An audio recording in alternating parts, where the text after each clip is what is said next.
Yo, this shit OP.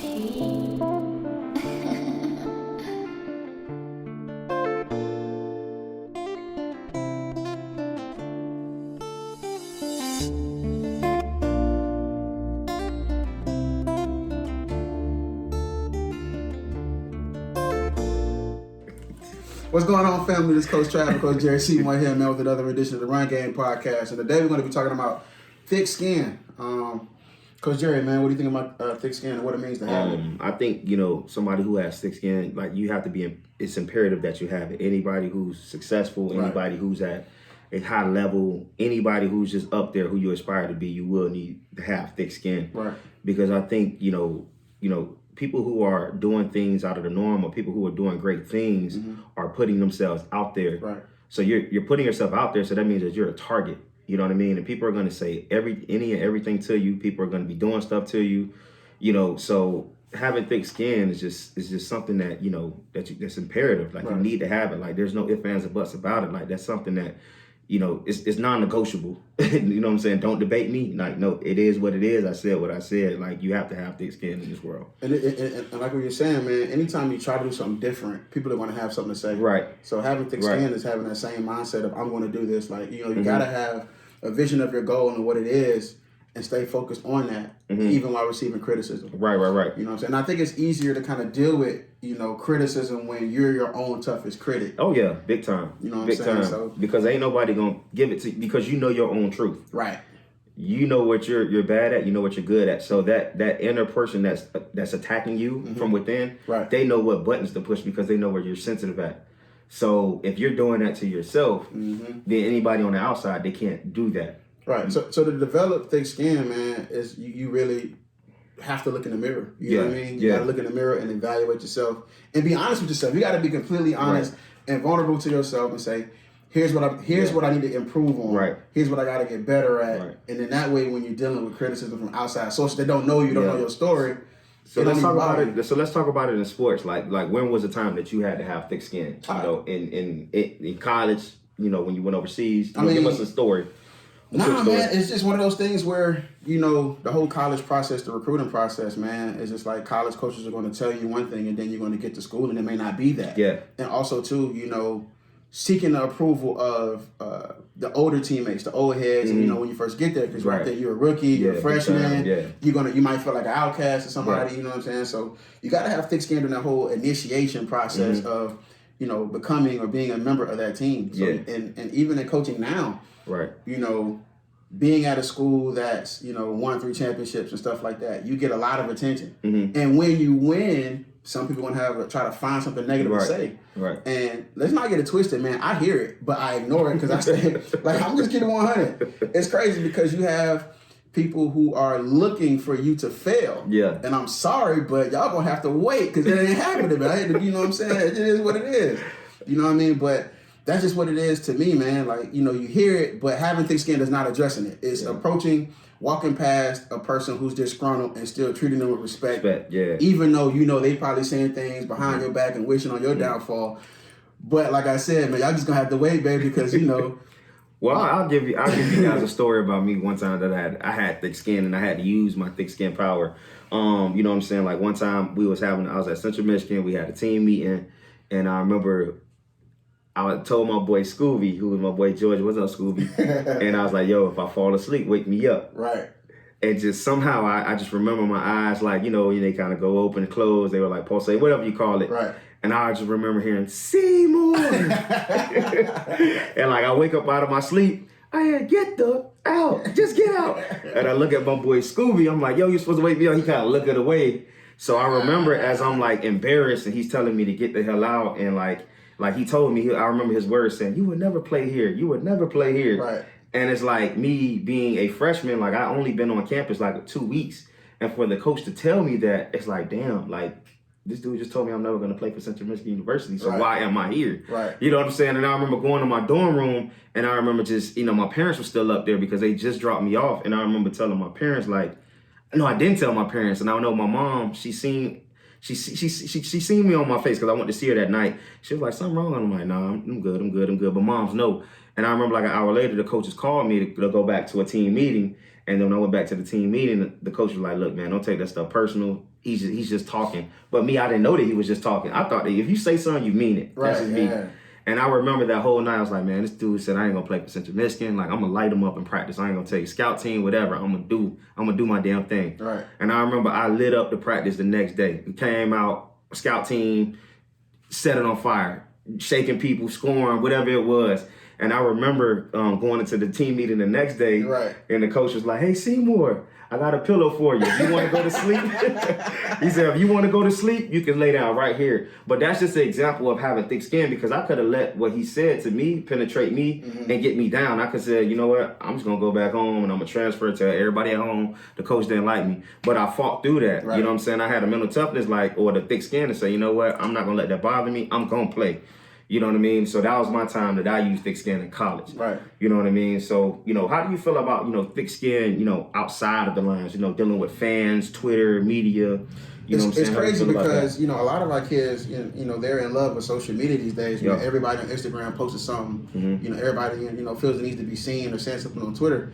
And what's crazy is you develop that love for social media, but it sucks when you go viral for making a mistake. Yeah, but and now all of a sudden, something that you love so dearly, you can't put it down. Right. And then you have overzealous fans who feel the need or feel entitled to say whatever they want to you on social media. So let's say, for example, you're a kid who is committed to one school, and all of a sudden you say, you know what, I feel like another school is a better fit for me. Oh, the backlash. That backlash from the fans who felt like you were coming to their school, they're going to be in your inbox, bro. You're going to have to be able to deal with that. Yeah. You know what I mean? They're going to call you every name in the book. And I know for you, in your situation, you had to deal with that at some point. Oh, yeah, big time. I think your story is a story that has to be told in the sense of being looking your name up and then seeing the comments when you have to deal with that adversity of your life. You know what I'm saying? Like, it's a personal story. Yeah. It's up to you if you want to share it. I'll share that on a different level. We'll talk about that. You know what I'm saying? But it's just like you have to be able to keep pushing forward, man, when, people are in your inbox and saying whatever they have to say about you. You just gotta be able to endure.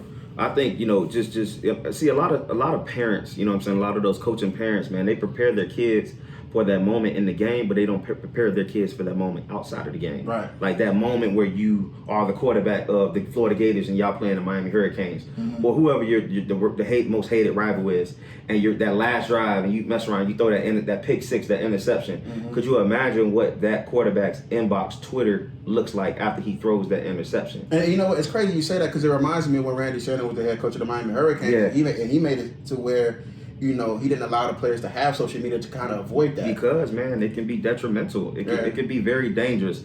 And that's what I want. That's what I'm here to say. Like, prepare your kids for both inside the lines and outside the lines. Because we just see the football, but we don't know the backlash that a lot of these kids receive outside of that. Right. And I can speak from a personal level, because people can be harsh. Right. Yeah, people can say some things to your kids, as a parent, like, people are saying some nasty, dirty stuff. You know what I mean? And you as a parent, you don't get to see that. You don't hear it. You don't feel it. So you don't know what it is. Right. But we're here to tell you, because we played at that level. And I'm pretty sure it's a lot of other college athletes out there who could tell you, like, bro, these people, they say some things. And if you don't have thick skin, if you have the right mental, you will break. Yeah. You know what I'm saying? And what's crazy, another thing too, man, it's weird that people have been debating LeBron James for well over 15 years. Like, basketball hasn't been played for a couple months now, and it's like his name is still on my timeline about why he's not as good as this person, or why he's overrated in this, and why he's not. Dog, you know what kind of mental toughness you got to have to be that? Yeah. Especially for, like, some parents who want their kids to be great. Could you imagine being a parent of a child who's constantly being ridiculed on social media? Yeah. Even LeBron James' son in the basketball game, like, a fan threw something at him, and it's like, now, it affects me as the athlete, but damn, now it's affecting my family. Like, I want to protect my child, but now it's going after my child. These haters, these fans, so my child has to have a different kind of thick skin too. Right. So I, personally, I just want to know what was the conversation between him and his wife, LeBron and his wife, when they first allowed their son Bronny to have an Instagram. Yeah. If they just allowed him to have an Instagram like 2 years ago. I wonder what that conversation was like. Right. Yeah. And the scarcity that it had to have. But just kind of transition over, just from sports. what about the working world? The 9 to 5 career where you're dealing with bosses and you're dealing with employees, snake employees. Yeah, man. We all deal with that. I know we all can relate. You know what I'm saying? So and it's crazy because this is something that we have to think about too, because everybody feels like they are going to make it to the NFL, but if you don't, man, you might end up working that 9 to 5 life. You're going to have to learn how to deal with people. You're going to have to learn how to deal with structure and people who feel like they can say anything to you. And the thing that we want to avoid, man, is just a person overreacting or not handling a situation well, or like you say, having thick skin is a person who is slow to anger. Yeah. And that's something that you definitely got to remember, man, dealing with this real world. Like, how to handle a de-escalated situation at work, how to deal with the boss who's abusive of their power. You know what I mean? So, how to handle a disgruntled customer. Because people out here feel entitled, man. And the thing is, what you can't do, you can't react to somebody coming at you, because guess what? As soon as you react, you're going to be the one held accountable and be the one at fault. Right. I mean? So it's you have to be able to have thick skin, man, and not let those worst situations kind of put you in a worse situation because you handle it wrong. Right. And I just want to elaborate on that, because it's one thing to have thick skin, and it's another thing not to be, get abused. You know what I'm saying? Like there has to be some what they call the buck stops something. The buck has to stop somewhere. You have to meet in the middle. Yeah. So it's a happy medium that you have to find between, this is not worth it, or they're not going to disrespect me and I got to get with them. You know what I'm saying? So that's something that you have to find yourself. Like, and that's very hard at sometimes.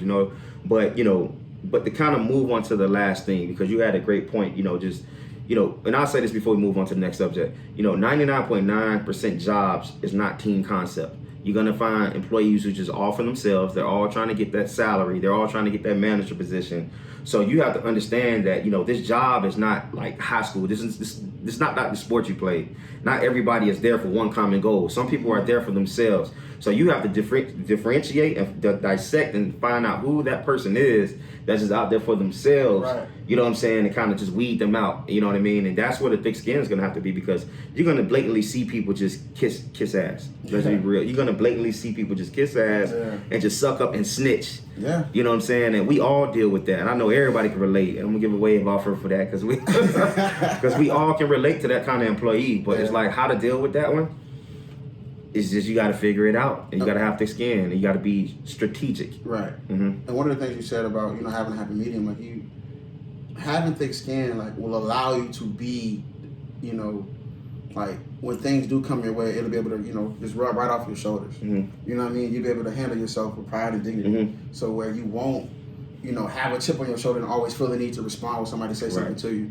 That's why it's important to have thick skin, man. Like, what, it's not even worth it. And I think even in the real world too, man, with a lot of violence that goes on in our community is, people having thin skin and feeling the need to always have respect of somebody, having a respect of a stranger, or, reacting because you feel like somebody disrespected me and now you feel like you had to respond in order to prove yourself or to gain respect. And now you to put yourself in a situation where you may, either end up dead or in jail because you overreacted. You know what I mean? So having thick skin is also knowing when to pick your battles. You have to realize, when is it worth it to fight for something? Is this hill worth dying on? Now, perfect, you said that. Now we're going to talk about, having thick skin in personal relationships. Oh, yeah. Having thick skin with the one that you love, because we all know you got to have thick skin with the one you love, boy. Because the one you love can get on your nerve and you want to say stuff, you want to do right stuff. Now it's quarantine. I love you, baby. Nah, man, even in relationships too, yes, man. And, you have to be, responsible for somebody else's feels sometimes, man. And you can't be out there overreacting. If somebody... your lady might be in your face or saying something, or your partner might be in your face, man, you just can't overreact. You gotta learn how to, remember your goal and your why, and why you're doing certain things. So you know what? I'm focused on the bigger picture. I'm not gonna let this bother me. Right. Like, even when you, in a relationship and you love somebody, you have to remember, like, you know what? The reason why I fell in love with you is this. And I know that, right now it's just a small moment of miscommunication and we can deal with it. If you handle it that route, then you might be able to push through. But if you always feel the need to react and, things can get a little bit, verbal and, always having confrontations, it might not work out for you. But what you can't do is you can't run around and, be disrespectful to the one that you're with. Things may happen, man. Words may get said, but you're going to have to learn how to deal. Right. And I, just to kind of, jump on that back, you know what I mean? Like, it's not easy. It's not easy. you know, having thick skin in a relationship, because it's one of those things where, you know, this is the person that you chose to love. This is the person that you chose to leave. And we're just talking about some man stuff. You know what I mean? And that's all we can speak on. Right. You know what I mean? You chose to make this girl your woman. She's gonna say things. She's gonna hold you accountable. You know what I mean? So yeah, her accountability